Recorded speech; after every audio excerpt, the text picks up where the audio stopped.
जय हिंद जोहार। आप देख रहे हैं जोहार बॉयज ऑफिशियल। आज हम लोग के साथ हैं कोडरमा से निर्दलीय प्रत्याशी के रूप में जिन्हें जयराम महतो का समर्थन मिला है।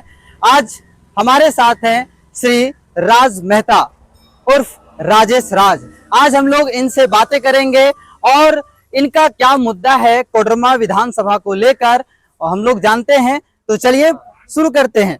तो सबसे पहले आपको झारखंडी जोहार।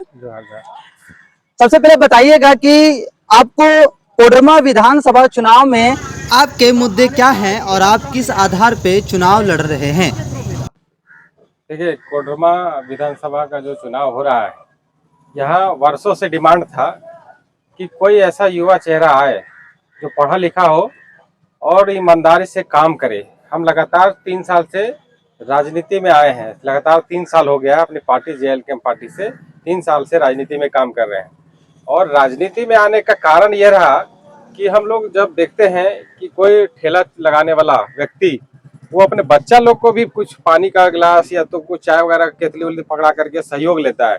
जिस बच्चे को स्कूल में होना चाहिए, जिस बच्चे को बढ़िया शिक्षा मिलना चाहिए, वो अपने पापा के साथ अपना हाथ बटा रहा है उस काम में।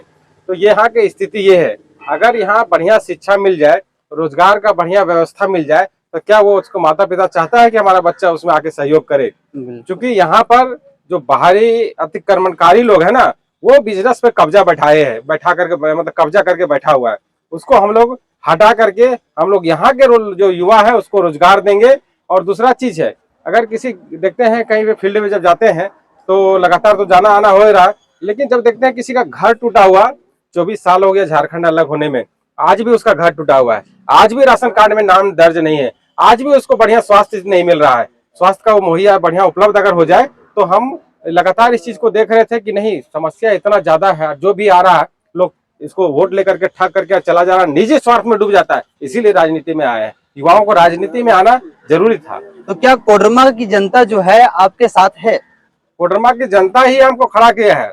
ये युवाओं का हौसला देख लीजिए, जिस प्रकार से हमको हौसला मिला है कि नहीं, युवा चेहरा को लाना चाहिए, जो कि एक महिला को सम्मान करते हैं सभी को, लेकिन फिर भी महिला को नेतृत्व, कई महिलाओं को नेतृत्व यहाँ मिल चुका है। सबने सिर्फ और सिर्फ अपना रोटी सेका है। अगर किसी चीज के मुखर होकर के बात करने का रहता है तो वो लोग पीछे हट जाती है। कभी जैसे उन लोग के रहते हुए भी या तो सांसद, विधायक या मंत्री, वर्तमान में अगर विधायक कहें कोडरमा की, तो देख लीजिए उसके रहते नेहरू पहाड़ी पूरा उजड़ गया। आपको देख लीजिए चमारो उजड़ गया, उसके साथ ढाक खाम उजड़ गया, उसके साथ साथ ये आपका पचगावा मोड़ पर प्रशासन बुलडोजर चला दिया। उसके साथ साथ देखिए ढिबरा का लगातार कई 100 गाड़ियां फॉरेस्ट विभाग में सड़ रहा है। बताइए, सब कुछ हमारा, खनिज संपदा हमारा, और हम ही लोगों पर गाज गिर रहा है। इसको हम लोग समाप्त करने आए हैं, रोजगार उपलब्ध कराने आए हैं। अच्छा, ये खबरों के अनुसार हम लोगों ने ये देखा है कि आपने JLK पार्टी से पहले इस्तीफा दिया, उसके बाद निर्दलीय प्रत्याशी के रूप में नामांकन भी करवाया, लेकिन कैसे बात बनी कि जयराम महतो आपका समर्थन कर रहे हैं? देखिए, संगठन का जो निर्णय था वो जिस हिसाब से गया था, नाम जो फॉर्म जो लोग भरे थे, अप्लाई किए थे एक प्रत्याशी बनने के लिए, उस नाम के अलावा जो प्रत्याशी हमारे मनोज दा रहे थे उनको उतारा गया। तो संगठन के लोग तय किए कि जो जिनका नामांकन वहाँ जो पर्चा नहीं दाखिल हुआ है अपने संगठन में, उनको क्यों उतारा गया। तो इसी संबंध में संगठन के लोग बोले कि नहीं, यहाँ से जो पर्चा भरे हैं उसी में से किसी को लाना है और युवा को लाना है। तो हमको मैदान में निर्दलीय उतारा गया। ठीक है, किसी कारणवश से मनोज दा का नामांकन कैंसिल हुआ, क्योंकि वो भी एक प्रचारक है, बढ़िया पार्टी में बढ़िया उनका पकड़ है और लोगों के बीच भी बढ़िया पकड़ है, तो उनको उतारा गया, लेकिन नामांकन रद्द हो गया। अब रद्द हो गया, इसी क्रम में हमको मैसेज आया और हम जयराम जी से आग्रह करके, और जयराम जी खुद बोले कि नहीं, हमारा पार्टी का पूरा समर्थन आपके साथ में है, आप पूरा एकदम मजबूती से लड़िए और हम भी मौका दे करके हम भी आपके क्षेत्र में आएंगे। तो यहाँ पे जो कोडरमा जिला JLK पार्टी से जो अध्यक्ष हैं कोडरमा जिला के, वो आरोप लगा रहे हैं कि जयराम महतो को उनके इस्तीफा के बारे में पता नहीं था और उनसे बड़ी गलती हो गई और उनका समर्थन कर दिए। नहीं, देखिए, हम इस बात को बताना चाहते हैं, जब हम इस्तीफा जो हम देने जा रहे थे, जब हम लिखे थे, तो उस समय ही हमको सिर्फ पहले बताया गया था आप कितना इस्तीफा लिख लीजिए, आपका इस्तीफा स्वीकार नहीं किया जाएगा।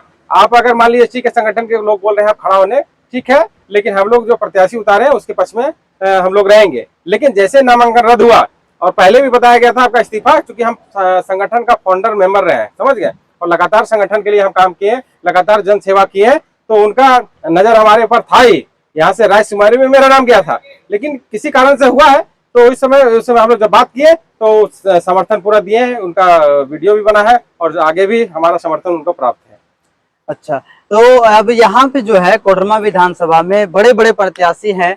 यहाँ बीजेपी से भी प्रत्याशी है, आरजेडी से प्रत्याशी हैं और यहाँ निर्दलीय रूप में शालिनी गुप्ता भी है जो पिछला विधानसभा चुनाव लड़ चुकी है। आप इन सबके सामने अपने आप को कैसे देखते हैं? हमारी लड़ाई जिस प्रकार से हम क्षेत्र में जा रहे हैं और जितना जन समर्थन मिल रहा है, जिस प्रकार से हमको हौसला मिल रहा है, हमारी लड़ाई सीधे तौर पर वर्तमान विधायक से है। उसके पहले वो मंत्री रह चुकी है। हमारा लड़ाई सिर्फ उनके साथ में है, क्योंकि और कोई मैदान में नहीं है। हमारा लड़ाई उन्हीं के साथ में है। अच्छा, बीजेपी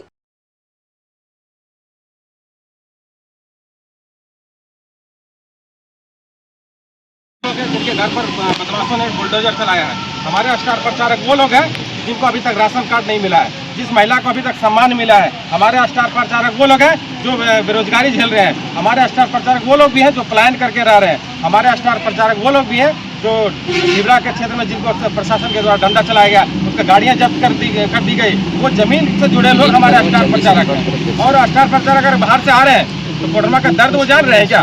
सिर्फ उनको चुनाव में समय क्यों याद आता है? चुनाव के समय ही क्यों दिखते हैं वो लोग? क्योंकि कोडरमा सिर्फ और सिर्फ यहाँ का जो रोजी रोजगार है वो चौपट हो चुका है। एक मान के चलिए, अगर वो स्टार प्रचारक आया है, कितना दिन के लिए आया है? जब तक चुनाव है। यहाँ के समस्या कौन देखेगा? यहाँ के समस्या यहीं के लोग देखेंगे। वो लोग सिर्फ और सिर्फ आए पार्टी के कारण, और उनको यहाँ से लेना देना नहीं है। सिर्फ पार्टी भेजा है कि चलिए जाकर के प्रचार करिए। यहाँ की जनता जान गए हैं कि जो स्टार प्रचारक आते हैं सिर्फ उनसे कुछ होने वाला नहीं है। और एक बात पूछे थे, आप सवाल किए थे कि हमारे जिला अध्यक्ष जो है वो हमारे साथ मिलकर के संगठन का मजबूती से विस्तार किए हैं, संगठन खड़ा किए हैं। जिला अध्यक्ष जो रहे हैं वो हमारे साथ मिलकर के संगठन को बनाए हैं। वो उनको अगर किसी बात का दुख है तो वो भूले भटके हमारे पास आएंगे। हम उनका सम्मान करते हैं कि हमारे साथ आकर के मजबूती से हम लोग विधानसभा चुनाव लड़ करके प्रचार करेंगे। अच्छा, और भी आपका इंटरव्यू मैं देखता हूँ, सारे इंटरव्यू में आपने ढिबरा, क्रैक्सर और पत्थर का जो मुद्दा है वो जोरों से उठाया है। तो अगर आपको कोडरमा विधानसभा की जनता विधायक बना के भेजती है विधानसभा, तो आप इस मुद्दे को लेकर विधानसभा में क्या बातें रखेंगे? इस मुद्दा को सबसे बड़ा मुद्दा यही है कि इसमें ढिबरा, क्रैशर, आपका पत्थर, ये कानून जो बना है ना, वो हम झारखंडियों के हित में कानून नहीं बना है। अगर लचीला कानून रहता तो देख रहे गाड़ियाँ डर डर के चलती है, कहीं भी उन लोग को डर लगा रहता, कहीं भी पकड़ के अंदर कर देगा। अगर उस कानून को हम लोग लचीला बनाएंगे, क्रैशर बढ़िया से चल सके, उस पर भी कानून लचीला बनाएंगे। पत्थर ये जो एरिया है ना, पठार है, जंगल झाड़ है, और उसमें 200, 250 मीटर, 250, 300, 500 मीटर दे दिया है। बताइए, हमारा जो खनिज संपदा है वो जंगल झाड़ एरिया में है, रेती फॉरेस्ट में है, रेती में है, जीएम में है। तो बताइए, उस सटा हुआ इलाका है, उस जो कैटेगरिया है 250 मीटर का, उसको हम लोग कम करेंगे, 50 मीटर करेंगे, या उससे मतलब 10, 15, 20 मीटर करेंगे। और उससे क्या होगा ना, उद्योग धंधा बढ़िया से चलेगा। तो हमारे साथ थे सिराज मेहता जी, और आपका बहुत बहुत धन्यवाद हमारे चैनल में अपना इंटरव्यू दिए। तो आज यहाँ पे हम लोग बातें किए हैं सिराज मेहता जी से कि किस तरह से वो कोडरमा विधानसभा का विकास करेंगे अगर विधायक के रूप में जीत करके विधानसभा जाते हैं। तो आज के वीडियो में इतना ही, फिर हम लोग अगले वीडियो में मिलेंगे और भी नई अपडेट के साथ।